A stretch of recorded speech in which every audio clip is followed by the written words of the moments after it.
making horsepower is easy. So getting it all down the track and making things live, that's what's hard about stuff.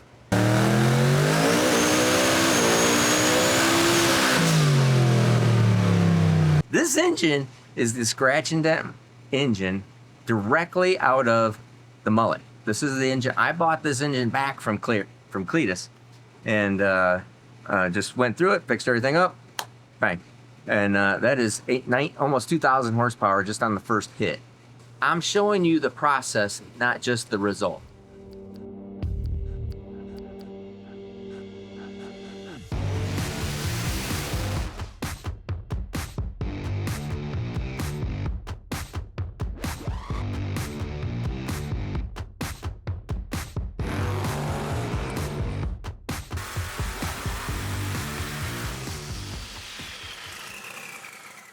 Alrighty, we're back.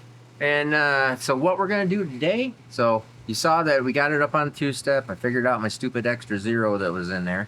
And so there's a lot of things. Like I said, there's a lot of stuff that goes on in this car. And Kevin does a lot of stuff that, so Kevin isn't, I don't think Kevin's the one to put the extra zero in there. I think probably Nick did it on accident.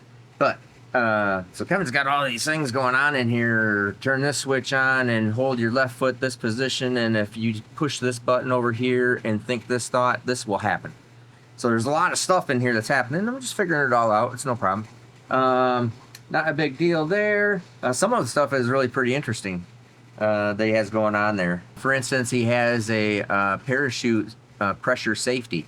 So it will not make any engine, or will not make any added boost to the dome controller if it doesn't sense any parachute pressure, which is good. That's a nice safety. But since I didn't have the pressure, I didn't have it disabled because I don't have parachute pressure when it's running on the dyno, I couldn't build any boost. So I'm having to find where these safeties are all at, you know? So found that. That's a simple deal. But anyways, so we are ready to make the first hit. We have to kind of sort out the, this is very low boost. This is nothing. I'm not even exactly sure what it'll make. It might make, I don't know, 10 or 15 pounds of boost. But I really just want to make sure that my trans brake enable is right. Everything is correct. And it's going to make shift. It's going to make a pass on the dyno here. And it should be a really low power pass. So let's give her a whirl. I've already warmed this up. I've already had to warm the rear end up, done all that kind of stuff. So we're just going to go right into this thing. Let's get after it.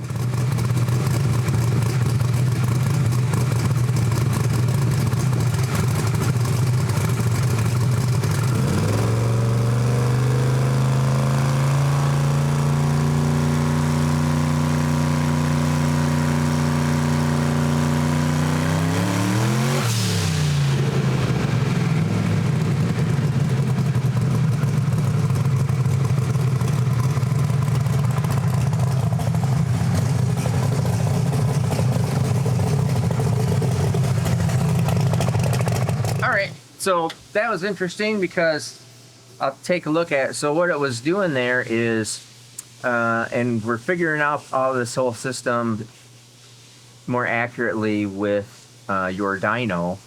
And so they're working on software to make this really react well. So I was on the two-step, but it has too much load that it wouldn't allow it to come up enough RPM to get on the two-step. So it was only going like at 3,800 RPM right there. So it never actually hit the two-step. And then when I actually let go of the trans brake button, I watched it. It did shift.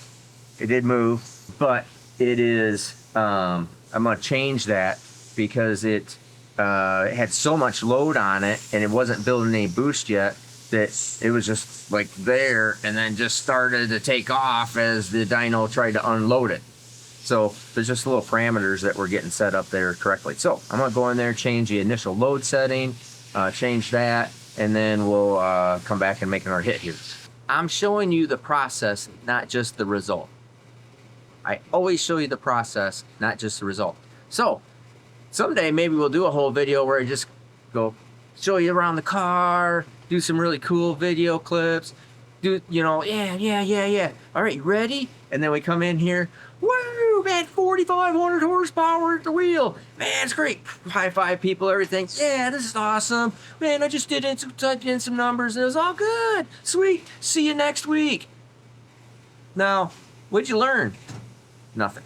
Okay, so I'm showing you the process of how all this stuff works and what's going on in the background. And unfortunately, I think the vast majority of you guys understand that. But a lot of people just think, gee, Steve, you're just stupid. How come you don't have this all figured out? Everybody else, man, they go out and win races and they go out and do all this stuff and they never have problems. No, they just never show you. Okay? But anyways, back to less whining about that, but I do just want to show you the process so you understand how things go. So sorry, I'm looking over Nate's shoulder here. So we have decreased our load position and our start mile per hour to match kind of where the engine RPM would be on the rev limiter, so I can get this thing to build some boost and take off. So there'll be a little bit of setup here just to get everything just like spot on the money, so we can make big pull on this a little bit later. But I mean, so far everything's going really well. Well, today that was the first hit, so I guess it was all well. So all right, let's see where we're at now.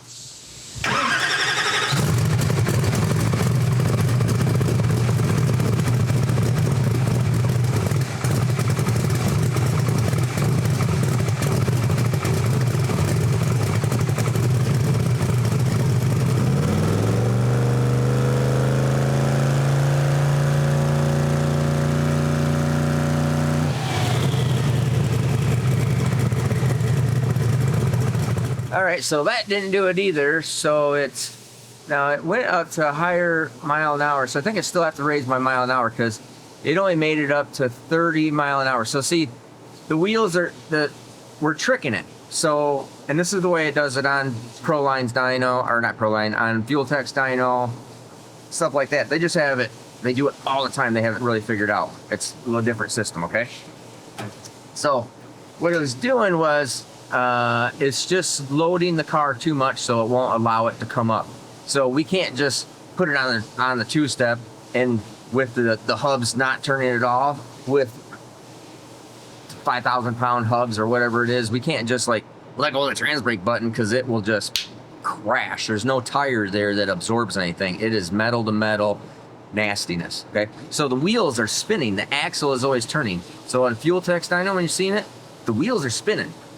Then they let go of the trans brake button when the thing has met its target, all its targets, target launch, let go, and then it makes pass. So we're just figuring out the math on doing all that. So our math is still off. So let's change this again, Nate, and then we'll make another hit.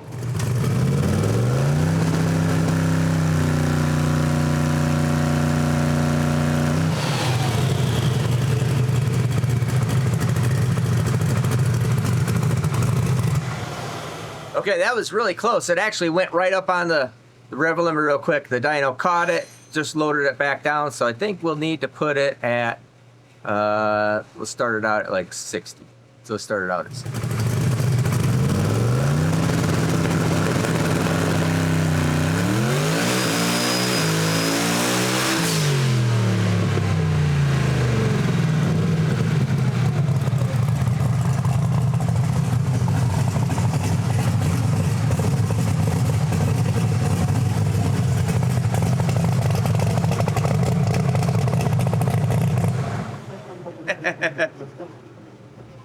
Okay, so I gotta tell you, this is just a little bit of me beating my own chest because that was pretty good. Is these SMX engines are really bad, boys. This engine is the scratch and dent engine directly out of the mullet. This is the engine. I bought this engine back from Cletus, and just went through it, fixed everything up, bang. And that is almost 2,000 horsepower just on the first hit. So, okay, so downloading the data log. Oh, no, that will stay on. Okay. We got to figure out a couple switches yet. Because the radiator fans and water pump, oh, there it is, because the radiator fans, and I got parameters set up for it, especially for just dyno use, that hits 100 or anything above 100 or 100 degrees and it just turns on. So I'm trying to keep this thing, because normally I will put one of these cars in the burnout box at 100 degrees. Do the burnout, back up, it's about 130, make the pass, come back, or at the end of the pass, it might be 150, 160 is usually what we see. Now keep in mind, these are all water engines. Your typical Pro Mod car has 0 water in it. A Proline Hemi has 0 water in it. There is no water in the entire engine. There can't be. It's solid billet. Okay, so there's no way of measuring the temperature in it. So we're monitoring temperature and doing a lot of things and going. So let's see here. So we'll make 0 or 0, and that basically is a pass. Okay, and the dyno lugged it down just a little bit at first, but when I let go of the trans brake button, it was only making 5 pounds of boost, so that's probably why it lugged some. So I would need to hold it there a little bit longer. All right.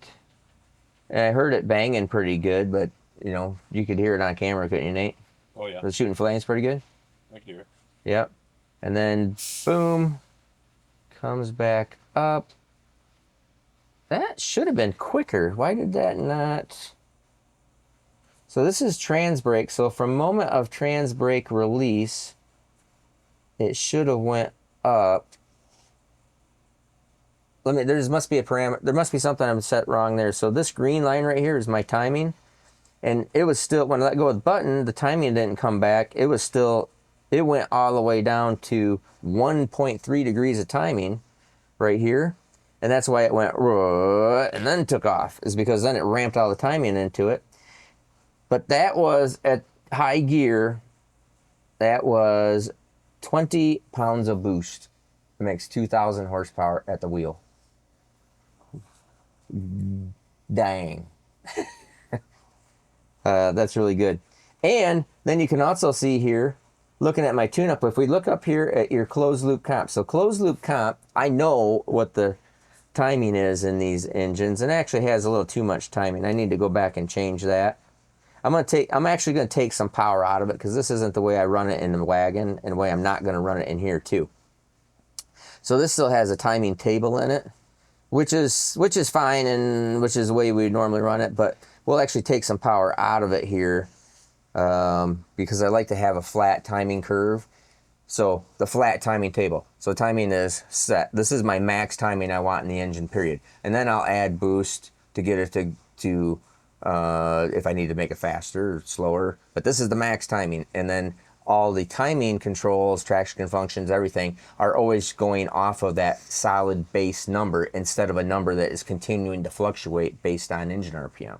Okay, so it could be in a different spot up here and the traction control hits it and it's got, like, for example, 30 degrees of timing and it tries to take out 4.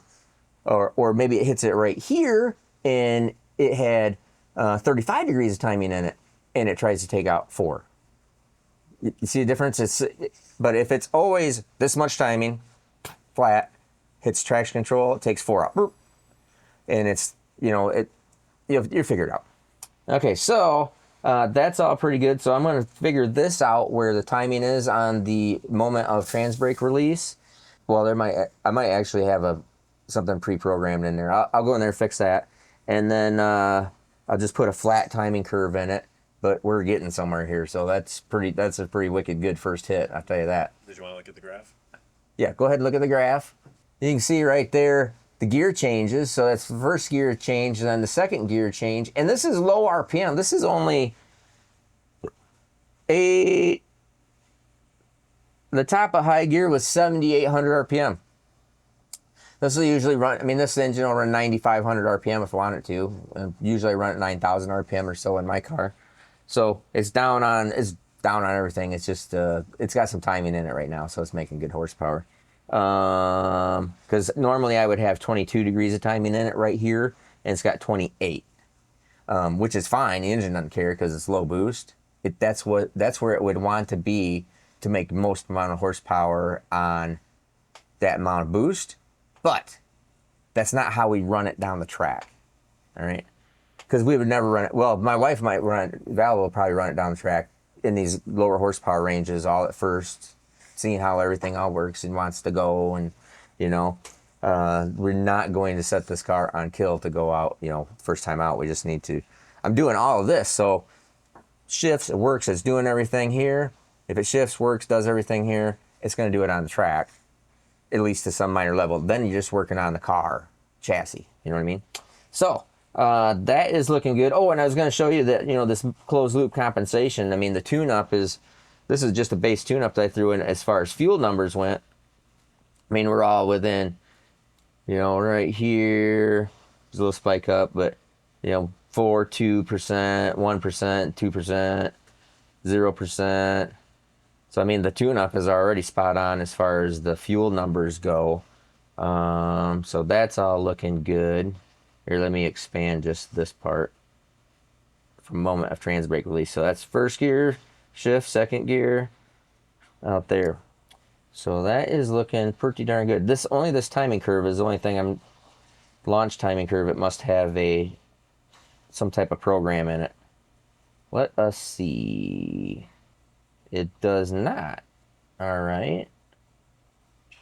So it must be in the advanced table. So this there's a parameter that's not set here. Launch input enabled. Okay. This table will activate over 90%. Let's get this back down to like 70. So here I'm setting up the parameters because I think what happened here is it was still in in fact, I know it was still in this whole timing curve that I put into it. Let me show you, see if I can get it to come up here. So I'll move this over here. Yep, it does. Okay. So you see the little obelisk right there? I think that's the right word for it. So this is where it's on the two-step and it's going bup, bup, bup, bup, bup, bup, bup, bup, all super happy. And then I let go of the trans brake button. It's still in, because I didn't tell it to get out of it, it's still in the table. So it's trying to accelerate with 0 degrees of timing. And then as soon as it gets out of it over here, boom, then it took off. Okay? So I'm going to change that right now to put a different parameter in it. So as soon as I let go of the trans brake button, it shuts that table off. All right, everybody. First Viper chair giveaway. So we're going to give this one away right now. And then next week, we're going to do another one. And then a week after, we're doing another one. And the week after, we're doing another one. So very cool of Viper chairs, the best stool chair you're ever going to see. We only had 142 people. So this is 1 out of 142. So we put everybody's little names on or tore it off their sheet of all of them. Joe's going to hold this thing up here, shake it. All right. And the first person to win the chair is Brian Gainey from Canada. Now, here's another deal. If you buy merchandise, and even if you're not eligible to get your entries, I appreciate you buying merchandise. I'm going to look up Brian Gainey. That's pretty cool. From Canada. We're still going to send this thing to Canada. So, Brian, we got all your information. We're going to put this all together and get you, I think we're going to get you the gift certificate so you can go choose your own from Viper chairs. So, all right, back to the video.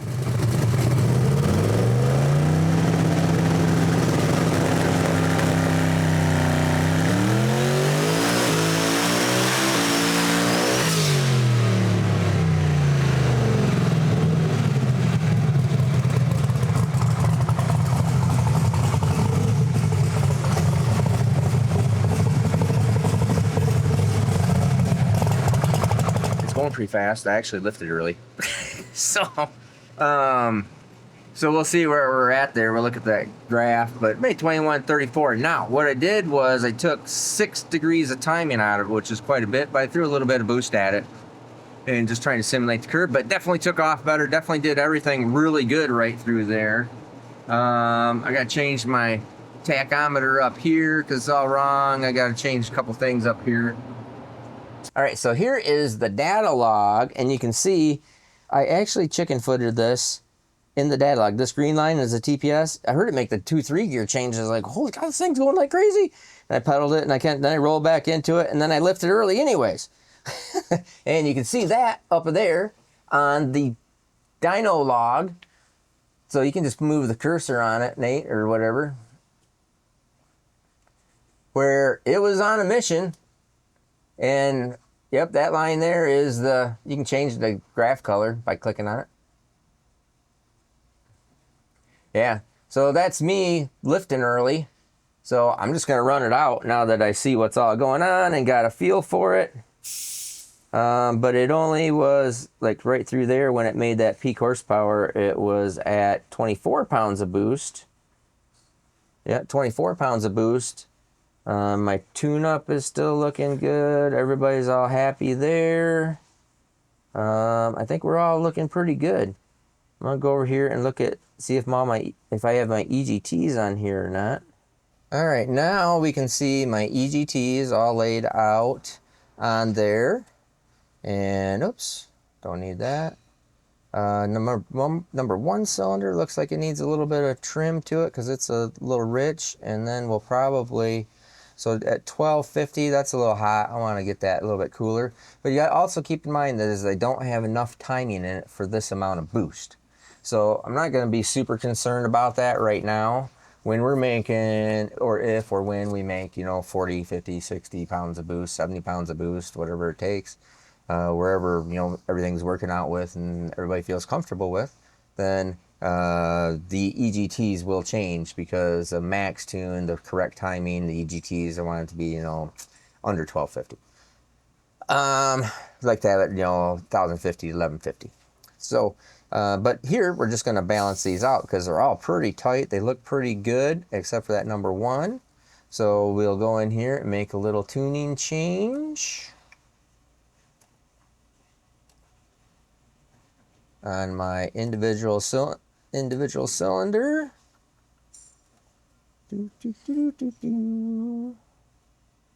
And I can use a table up here, but we will not bother.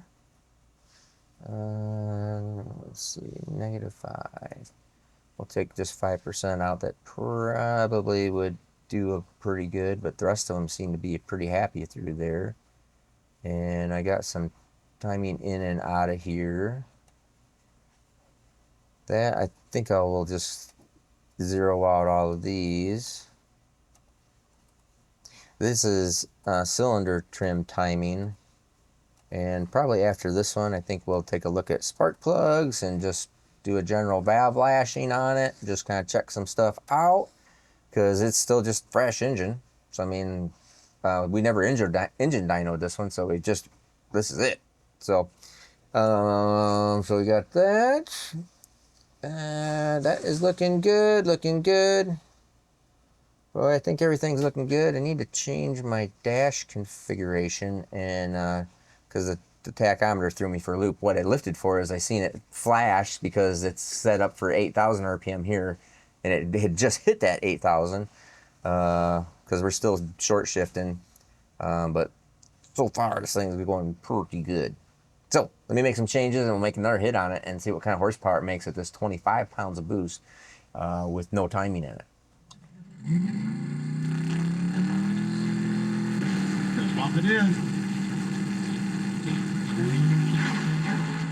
Tire shake last time, but he's got a hold of it this time. And 421 to the 8, 621 with a 7. 621 with a 7, 245.9 miles an hour. When that gets certified, that will end up with the quickest average time in the history of Hot Rod Drag Week. There you go. There you go. Awesome job, Ned. You rocked it. Great job, man. So, record. Let's see if you can go back out. I'm watching to see if you guys go back out for 5 now. Okay. We're going to make another pull on it for today. And then I'm feeling pretty good about it. I haven't looked at bash. I didn't check anything. We're just going to not chicken foot it. And we'll see what we make. I put a little more boost to it. And we'll see what it does.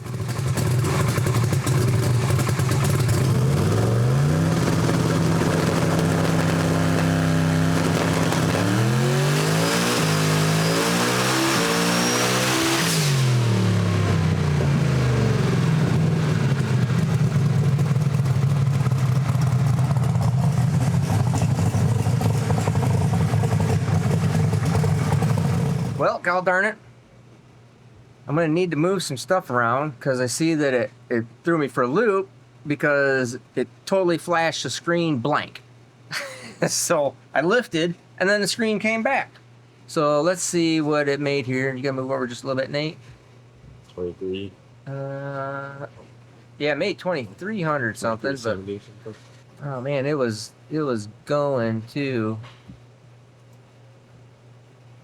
Let's see here. You can look at the screen up there. So that's the gear change. And then it was on a mission to climb right up here. Oh, I actually hit my mile-an-hour marker. That's what the deal was. And then that's what flashed the screen. Ah, okay. So let's see where, and it's just still on a mad mission. I do have something wrong. I got a brand new tack sensor pickup, if you're noticing. I don't know what is going on with what it thinks the engine RPM is. But anyways, 'tis what 'tis. And this would be torque. Yeah, boy, that's a big broad flat. So let's go into the data log and see what this thing made for boost and stuff, and look at our tune-up. And then I guess I might just have to let this thing run higher, faster. All right, so we can look here. Everything looked pretty good. I must still be, obviously I'm still chicken footing this. I can't believe it. Only 80% throttle. I think I had a little bit came up and made that 1-2 gear change short. Came up here, made the 2-3 gear change at 8,000 RPM, and was only making 21 pounds of boost. And then, but it did end up making at the top of the gear there, it made 27 pounds of boost. Plenty safe rich on AFR. And then if we go look at our EGTs, where are we at here? We finished off at number 1, still a little bit cool, but not bad. Cleaned up a little bit. 1180, 1265, 1228, 1194, 1212, 1240, 1240, 1230. So those aren't bad numbers at all. I'm not disappointed in that. I'm feeling pretty good right here. I think I'm just going to check out a couple things, turn up the boost a little bit more. And, so that was, and that end RPM was at 8,000 RPM. Yeah, that's probably about right. Man, this thing is just singing. It sounds like it's screaming, but anyway, it was 8,000 RPM. Does it sound like it's screaming out there? It's loud. It's loud? It's really nice. It's making freaking thunder. So I think I'm gonna turn the boost up here and see if we can make some more. I know we'll make more horsepower. So, all right, let's we'll do it. But I just want to check out a couple things, and before I do, and go from there.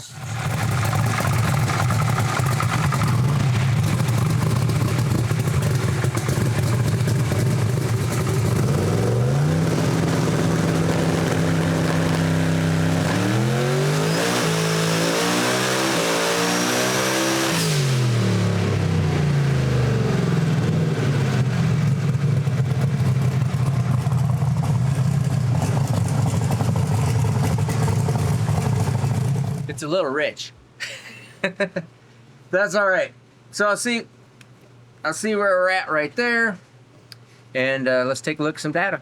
I changed my boost curve, and maybe I just didn't change it correctly. I'm not quite sure because it met target, but it wasn't the target that I was telling it to. So I tested it. Right now, I just bench tested it. Car not running. It did everything it's supposed to do. So we'll see what this does.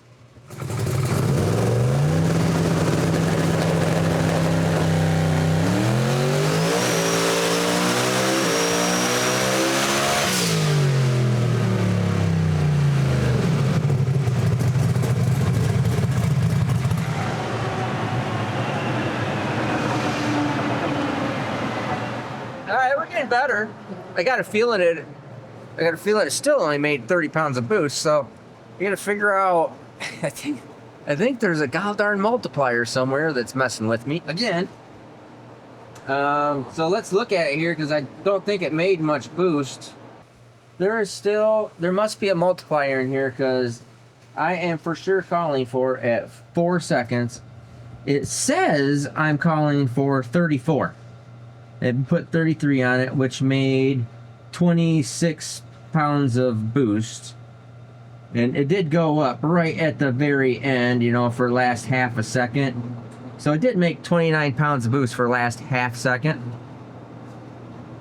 And still called for 36 pounds of boost. But if we go over here, I was calling for 40 pounds of boost. So that would have been the target. So something is changing my target. So there's another, there's some kind of safety multiplier or something in there, or wheel speed. There's something in there. So I'm going to check that out and see if I can figure out what in the French toast is going on. But all things said and done, I mean, that it only made that power for just half a second right at the very end. And, you know, it was still, I mean, the thing's still climbing like nobody's business. So, I mean, that's almost 2,500 horsepower. Pretty good at 30 pounds of boost. That's not bad. I think we're going to keep on trucking, keep on figuring this thing out. I think that's probably going to be the end for the day because Kyle wants to go testing. So we're going to go test with Kyle's car today. Go look at the merch. We got lots of good merch out there, including my Steveism shirt, which is, you know, has all the cool, my nicknames for my euphemisms for swear words. Like, the French toast. Yeah, that kind of thing. Yep. Has all those on the backside of it. Has all sorts of stuff. So you can get AN wrenches. You can get flashlights are really cool. You can get the Zeus tools. You can get all these things on our merch site. It helps us out very much. Appreciate it. Keeps us all going. And at the same time, you get entered into the all above average Joe giveaway. Small block Chevrolet 383 stroker, carb, full roller. And you know what? If you don't want it, there's a cash option too. You can just get $10,000. So you get a t-shirt, you can get that a cool engine, you don't want it, you get 10 grand. That's pretty good. Go check out all the rules at SteveMorrisEngines.com or BoostmasterMerch.com to get your entries. All right, so we're back here on Monday, and I'm trying to finish this car up so I can take it back over the deals tonight so they can just button up and finish some little stuff to get it track worthy to go. All right, so the last thing you just saw, I was just talking about on Saturday. It's like, oh my gosh, like there's some kind of modifier going on. I can't figure it out. Where is this at? Now, keep in mind, when I do a general tune on stuff, it's different than what other people do. When we're talking about tune stuff, we're not talking about fuel air spark boost. That's simple. That's easy, okay? That's nothing. That's that kind of tuning. But Kevin wired the whole car up at KSR. Nick's been in it, just not redoing anything. He's just trying to figure out exactly because everybody's trying to get on the exact same page here. Kevin's in Gainesville, which makes it really tough. And so I couldn't figure this out over the weekend. I just got off the phone with Kevin. So I called him up and says, hey, can you look at this thing? So since he's the one that builds it, he can go in there and go, oh yeah, it's right here.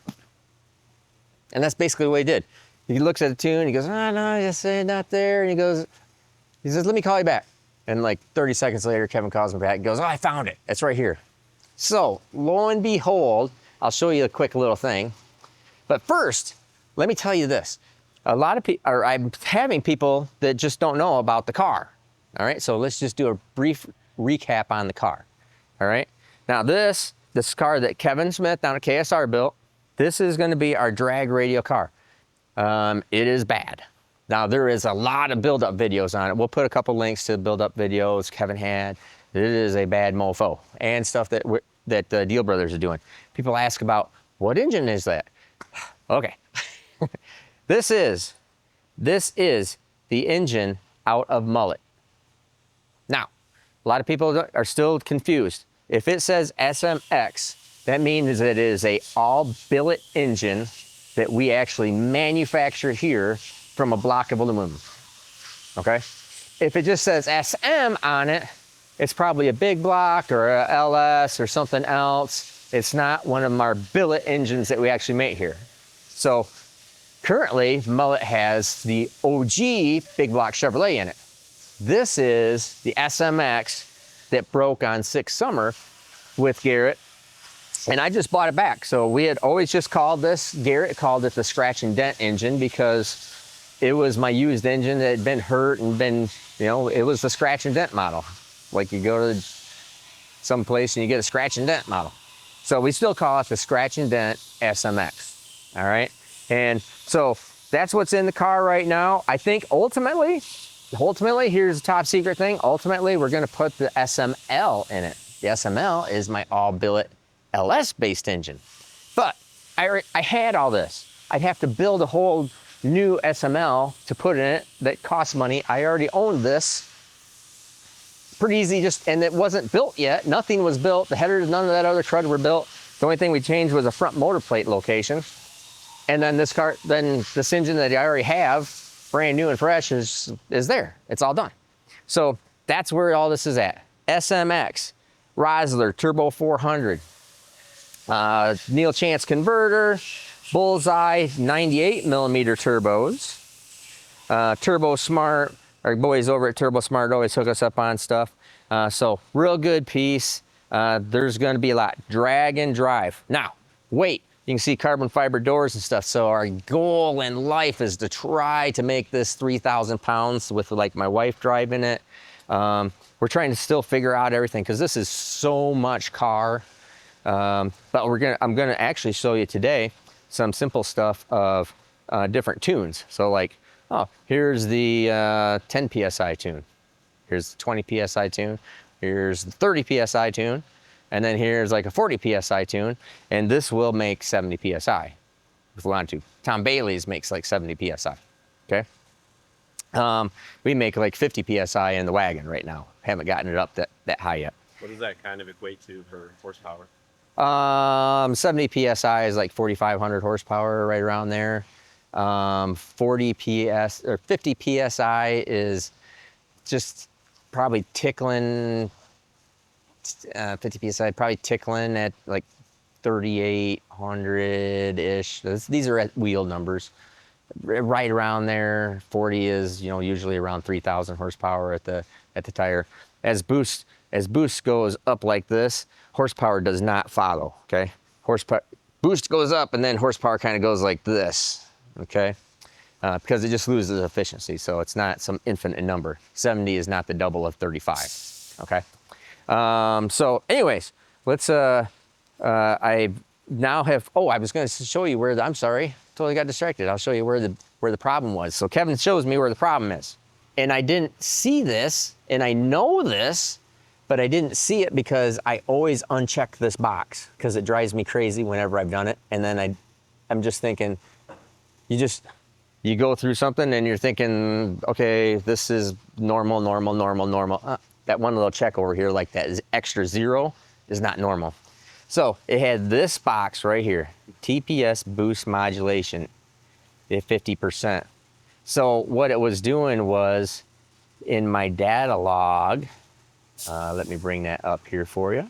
In my data log here, I sissy footed it and I was only at 82% throttle. Well, as soon as it went to 82% throttle, what it did is it started modulating the boost control and changing my target because it thought I was pedaling, which I was because I was being a sissy.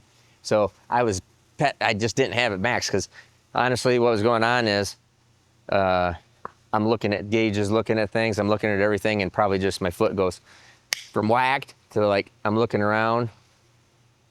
It just went like that. So that is exactly what it was, TPS boost modulation. So I'm glad to thank you, Kevin, because I was probably gonna screw around looking for that thing for another 2 hours before it dawned on me that, hey, this box is checked that I never have checked. And you know, and that's nobody's problem. Is there's something else, because that extra 0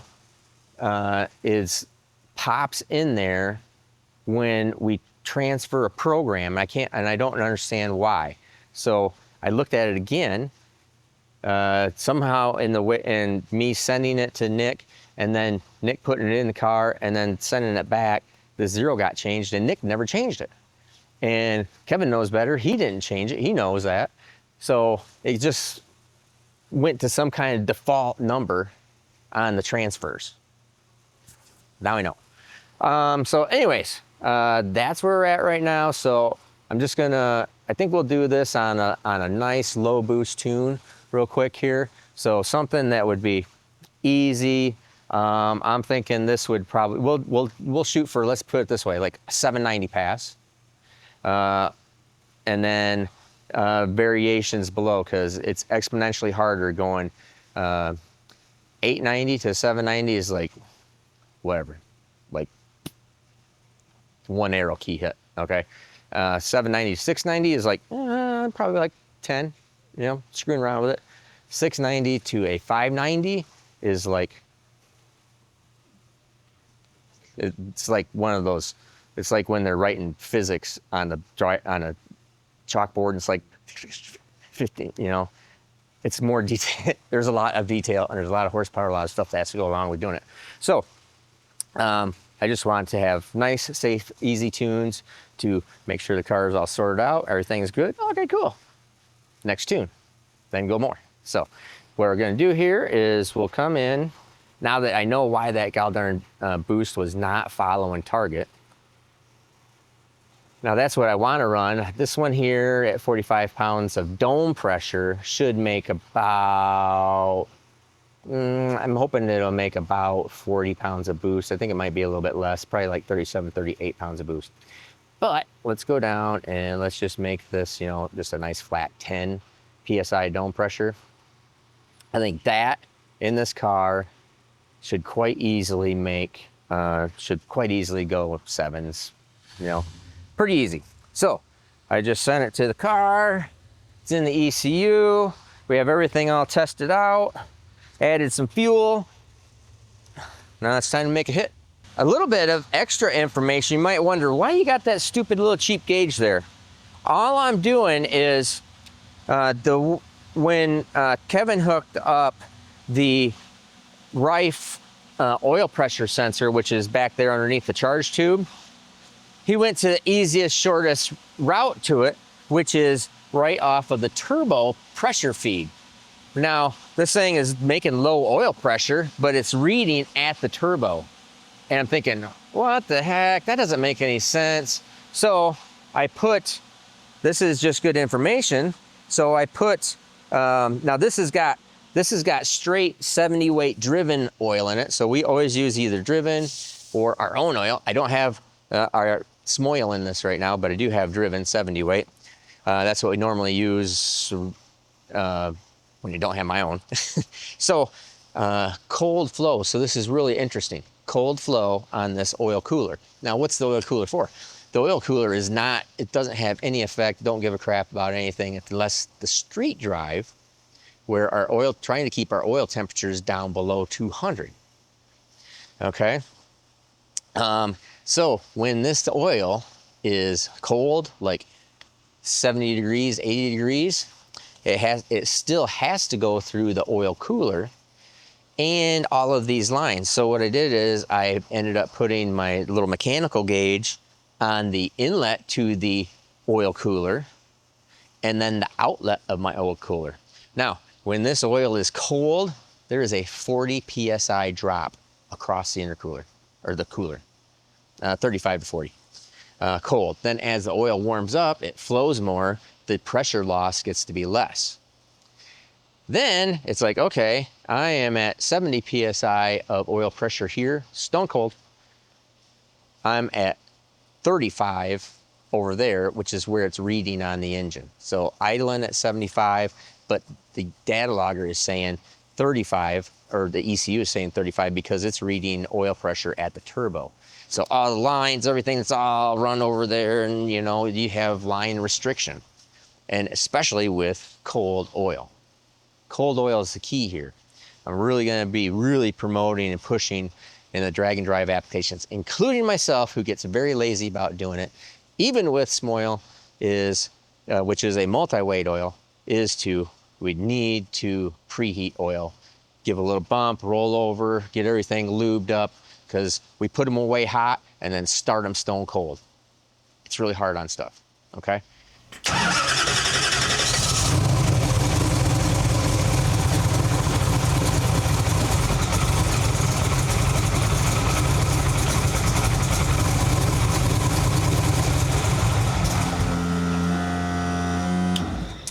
Hey, can you turn off that battery charger?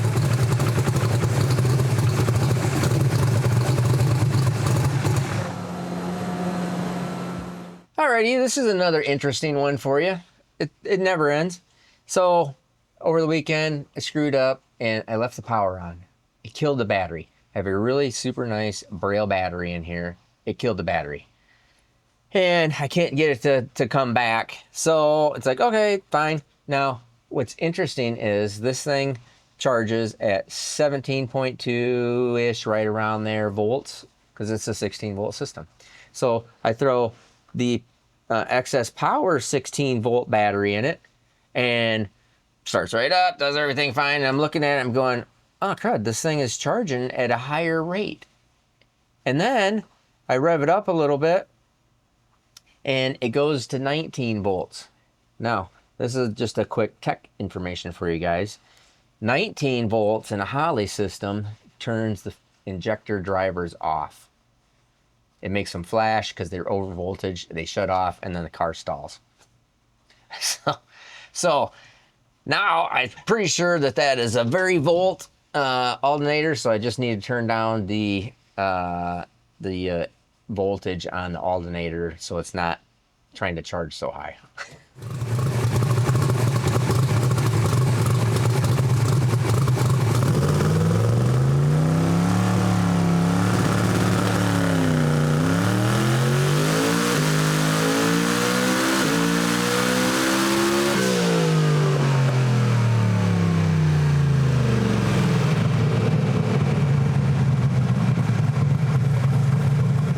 Was 12 pounds of boost. That was pretty good. 12 pounds of boost, 8,500 RPM. Real low timing, only 22 degrees of timing. That's just a flat timing curve. I already talked to you about that earlier. And then, yep.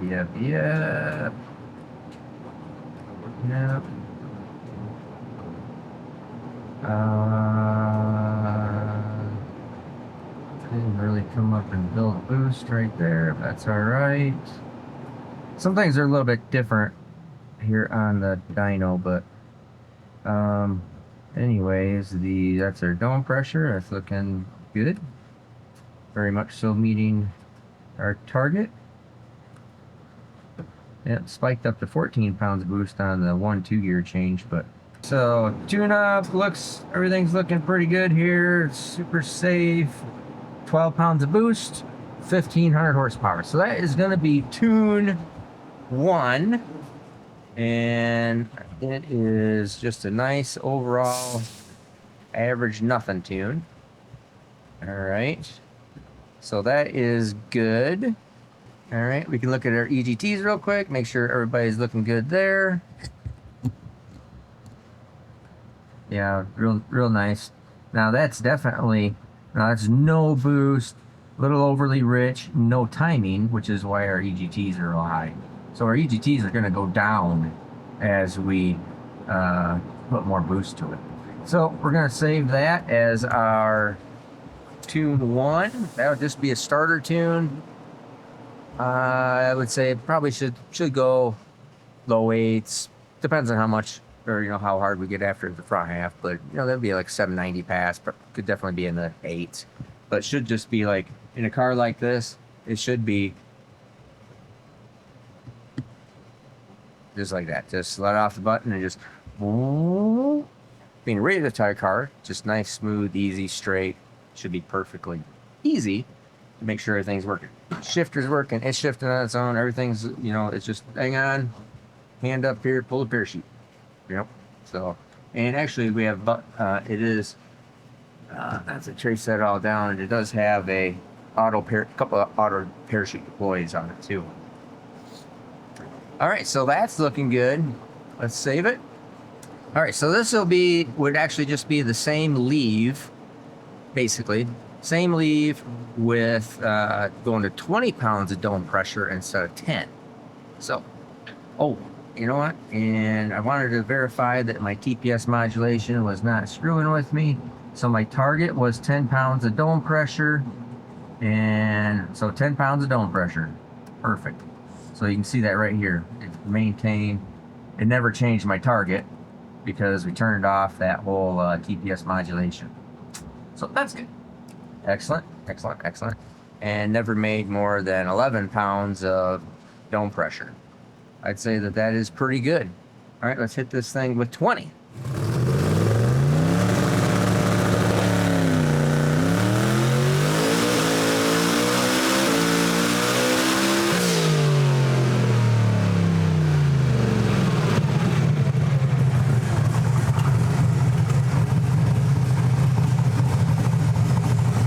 Alrighty. Sounds good. Yeah, it's Scream. yeah, now we're at 1977, so basically 2,000 horsepower. I pulled back just a little bit early. We'll look at the tune-up. So this would be tune-up 2. And we know that my oil pressure is 40 pounds higher than what it reads here, so it's 80 something. So that's fine. And especially as it gets hotter. All right, that's all good. That was at 19, basically 20 pounds of boost. So 20 pounds of boost, 2,000 horsepower. And I only revved it up to 8,100 RPM there. It needs to go like 85 or so. But all right. So now we're good. That is our blue line up there compared to our red lines. As you can see, looks good. And because the boost curve is very flat, is why it basically is making the same horsepower in second gear as it is in first gear or third gear. All right, yeah, because we have same RPM, 8,000, 19 pounds of boost as here, which is 8,000, 19 pounds of boost. So just a big flat curve. Then what we could be doing is, and that kind of tune up right there would probably pretty easily go, oh, I don't know, that probably low sevens. I'm not sure that would go a 690 pass. Probably not a 690 pass. That would be pretty optimistic. Although this car is much lighter than the wagon over there. So, you know, our main goal in life is to be 3,000 pounds or less complete. And in order to get the Pro Mod tag, that says you can go basically any speed you want. So that would be like Brett LaSalle has that tag. Devin Vanderhoof will have that tag. Tom Bailey has that tag, certification tag. They have to weigh, or they're just illegal. They have to weigh 2,800 pounds. So with driver, okay. So that's fully geared, like go across the scale at 2,800 pounds. Or maybe it's 2,850, something like that. Whatever. Anyways, so that's where we're hunting there. So that's really good. That's be a good tune-up. I think now we just look at my tune-up information is reasonable. Looks like I need to add some fuel to it, about 10%, pretty much all the way across the board. So I'll do that real quick. Let's move this out of the way. Let's delete these. Let's go over here. Let's go over here. And then here. And then here. Now, you can see that little obelisk. That's where it's running to. It makes a gear change, comes back. Makes a gear change, comes back. So I'll slow that down for you. So there's the bottom of the gear change. Makes the gear change. It's up at 8,000. Boom. Comes back down into there. And then it adds a little more fuel yet. So I'm going to come in here. So this area here looks like it needs about 5%. 5%. And then this area here looks like it needs about 10%.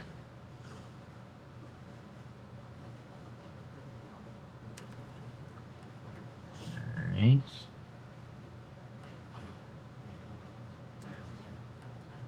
That's there. That's there. That's there.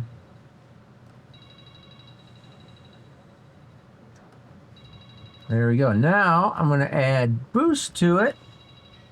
before I answer that phone call. And now we're just going to go right at 30, right up here. And then there we go. Roll. Send.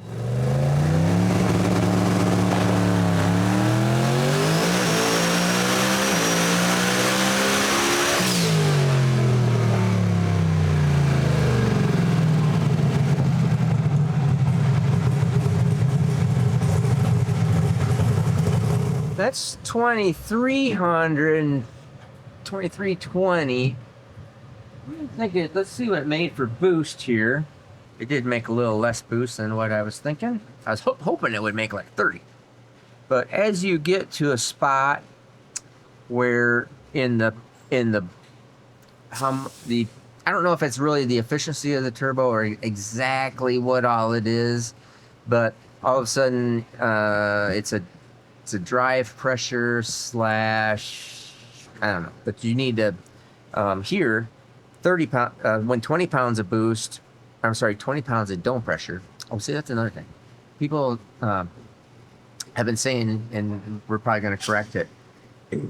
We shoot this stuff off the cuff, and so many times I'll say something and I'm just not thinking about it, or I'm thinking about something else and I say the wrong word. Like I've been saying boost this entire time, or most of the time, and I mean dome pressure, which is adding to boost to wastegate pressure, trying to make a boost pressure, but I'm just using the wrong word.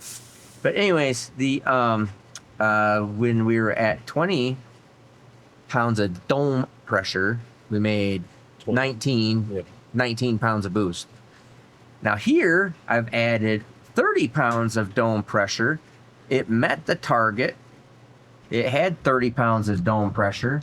We were asking for 30 pounds of dome pressure. So that's why this red line right here with the green line squiggly is our target, and that's our actual. And it right here on the bottom of the gear change, which is kind of common, it made 27, but where up here it only made 26. So that was at 26 pounds of boost at 2,300. So that sounds right. So what I've done now is I've given it 40 pounds of dome pressure. There we go. And then, so I think that might it'll definitely give it 30. So 30 was 26. So that's another 10. Hopefully we can get it up in the, lower 30s or so. And, that should make pretty good horsepower right there.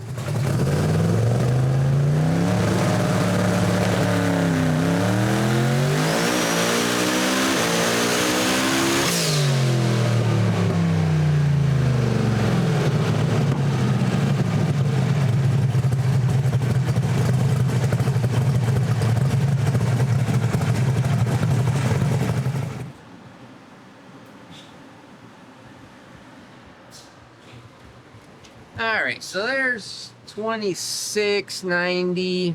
2590. Or I'm sorry, 2590. It's 2600. So 2600. And let me see what kind of boost that made. Should have been 30. Let's see what it did. So it's definitely getting to a point where it's gone over 1-to-1. So we're having to just put more and more dome pressure on it in order to hold the wastegates closed. We're meeting target pretty well. That's no problem. So that definitely has all gone away. And that did end up making at the top of the gear where it's still climbing like crazy. Because I lifted at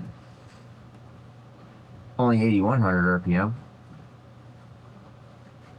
So I definitely could have just run it out farther, but I gotta tell you, it makes a lot of noise and it feels fast. Sounds fast. Yeah, sounds fast, feels fast, is going fast. All right, so that's at 33 pounds of boost, so that's pretty good. Interesting. Yep. And that is 40 pounds of boost took, 33 pounds of boost took 40 pounds of dome pressure.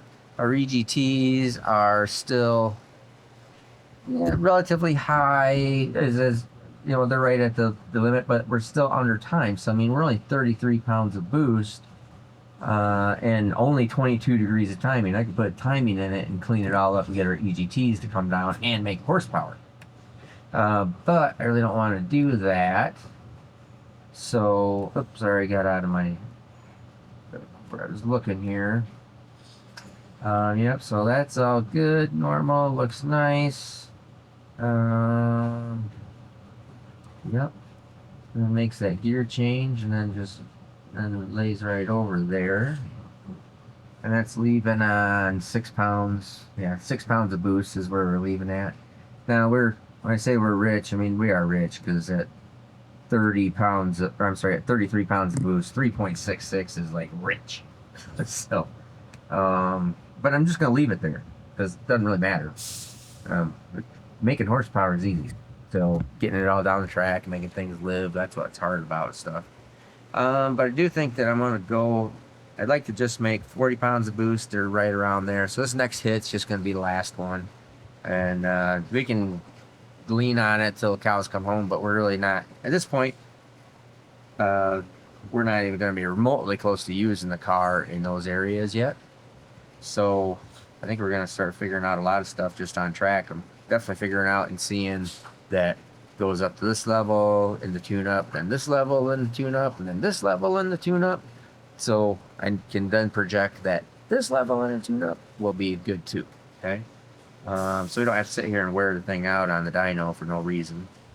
But I will just go ahead and throw some power at it here. So I think that's going to take, let's go here. So if we were at 40 made 33, 30 made 26. 26, I think 50. 50, I think you're right. Let's say 50. Tuned by Nate. Tuned by Nate. Yes, that is tuned by Nate. All right. All right, so I'm throwing 50 at the dome right here. Now this is all just you know, hub dyno tune. I'm just making sure that the tune-up looks good, that everything is functioning right. I've already determined that everything's functioning right. That's all good. My tune-up is looking nice. I mean, it's not adding, subtracting, minimal amounts. So injectors are good. Everything's nice. It just has a perfectly flat timing curve, where it's just, that's the timing curve right there. Bing, just perfectly flat. That way, anywhere that I'm adding or needing to subtract timing in traction control, it's not at some random number that, because it's at a little higher RPM or a little lower, whatever. It's the same timing all the time. Okay? That's the way I do it. I'm sure there's other ways of doing it. In fact, I know there's other ways of doing it. And my fuel pressure is looking good. Okay, so that means pump's good, oil pump's good. Man, I think the thing's nice. So 3.6. So let's make sure if we get to 40 pounds of boost, what our AFR is calling for up there, because yeah, 3.4, that is like rich. That's rich. So normally, like at a 40 pound boost range, and it depends on how it's being tuned, who's doing it, whatever. It'd probably be leaner than that, just a little bit leaner. So, anyways, let's. But it's always better, safer, you know. So that's no problem. Before we make the 40 psi, hopefully tune pass on the hub dyno here. Remember, we got the above average Joe small block giveaway, and brand new. If you go, man, I really love to get a t-shirt, really love to get this, really love to get that flashlight, really love to get something, and wrenches, I really love to get something, but man, I really don't need that small block Chevrolet. How about $10,000 cash?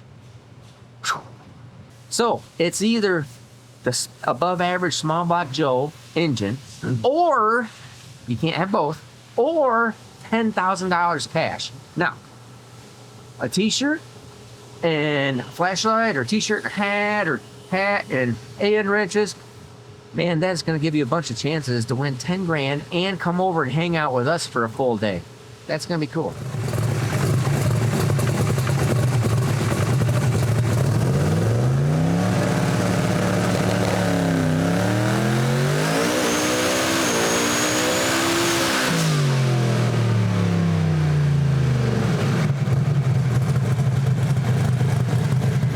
That one was, we're done. I'm super happy with it.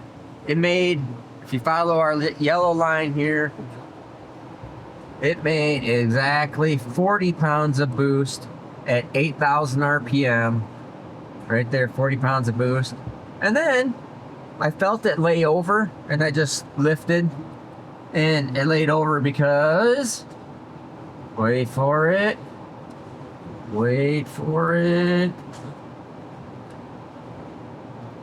40 pounds of boost, revert to wastegate.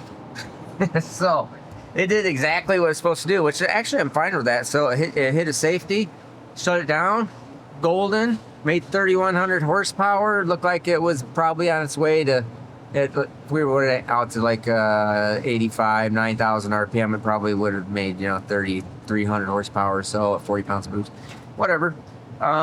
So that is looking sweet. Now, I think it's time to get this thing back over to Deals so they can, everything's proved out on the tune-up. It shifts, it goes through, it comes up on the two-step. Dumps are working. All this, I think everything is pretty darn good. Yeah, I think everything's pretty darn good. And I'm just thinking here. The only other thing I'm going to test is we'll get it off of here. We'll put it on the ground. I'll just do a bump, make sure that the bump is working. I did look at it, and it actually, here you can see I have the bump activation does work. The bump output jumper does work. So everything should be working right in there fine. And we would just have to do the calculations on what the bump is. And that is in, let's see here. The bump is, I think bump is over here in basic IO. There we go, staging. So enable staging, that's what that would all be. So that would take my signal from there. So I think we're all set there. That's all looking good. So, I think everything's good. Special thanks, Kevin, for just looking at my data log real quick and telling me where I was screwed up at with that pulse width or with that TPS modulation. Tune looks nice. I think everything's going to be good. This would go down the track. That 3,000 horsepower at the tire. Oh, that would probably be. That'd be in the sixes, mid sixes probably, right around there. Pretty easy. So, and there is just a boatload left to go. But anyways, I think this is ready to roll. I need to get it over to Deals tonight so we can get that thing all rolling, and I can come back and get back to working everybody else's stuff and get this thing out of my hair. Till the next time. So remember, like, subscribe, leave your comments. I'm always interested to hear what you got to say. And if there's any kind of questions, a lot of times I'll come back and answer them. We'll try to do some question and answer again here on the next video coming up. So anyways, I'm Steve Morris. Have a great day.